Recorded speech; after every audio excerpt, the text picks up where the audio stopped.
Hello there, today we have Flame HUD to review, suggested by Greg Sword. So if you have any HUDs you want to be reviewed, just put its name or link in the comments if I already haven't reviewed it in the past. This HUD, as the name suggests, is made by Flame, but as now Flame is inactive, it is now maintained and updated by Hypnotize. So I tried adding him on Steam and Discord as I had some questions but was unsuccessful.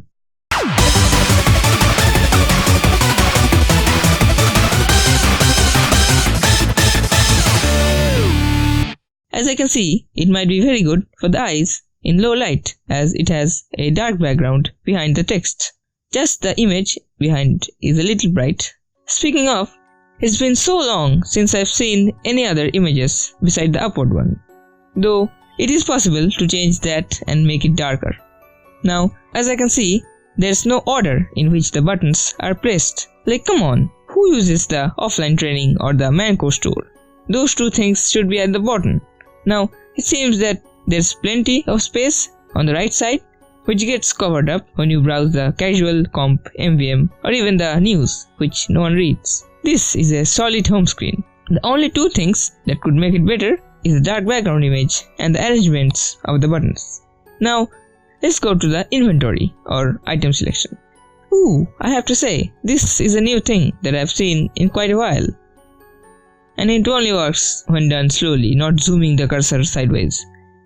Anyway, loadout selection is pretty normal. I don't know what the pan, zoom or light change buttons are, so can't show those. And just beside the loadout section, there is the stats section. If you are wondering, yes, the colors do have a pattern. It's orange, red, grey, dark red, white, and then it repeats. And that's it for the stats. Now for the backpack, the text while hovering over an item has an opaque background, which is for the better. I quite like the white outline for every item, and the search bar could fit in the lower row than on top of the sorting menu or sorting thingy, anything. Anyway, enough for the backpack. Let's now find a match. And again, I get to see the Hides line. And this time, I can also click stuff from there. This might be a common thing for my PC, as the previous HUD that I reviewed also had the same thing. Anyway, look, I'm at the last place in dueling. Also, if I don't talk about something, probably means it's not too important. That said, this is too much black. Too much black. Look at it, it's probably darker than a black hole. Maybe that's a bit too much. And the class selection screen is okay. Now, the health text size is a little small. Smaller than the ammo counter. But with enough knowledge, it can be fixed ourselves. But that's not the point. We shouldn't have to fix stuff. It should be already fixed and ready to go as I download the HUD. That said, the crosshair has to be done ourselves, as it's personal preference.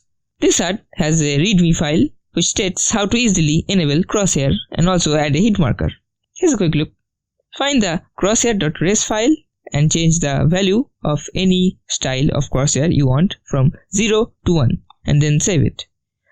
Now for hit marker, you can go to the HUD animations _ crosshair.txt file and remove the double slash to uncomment it.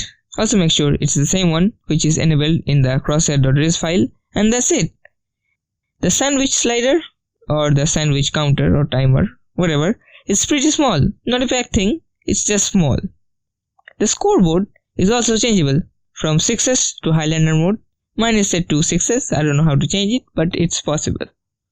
Now for MVM, the shop is half transparent, which is uncommon for me.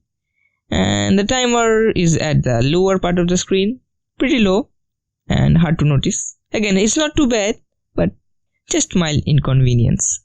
And that wraps up this review. Again, feel free to suggest any HUD and I'll review it if it's not already reviewed. And thanks for watching, and I'll be back later with another video. Bye!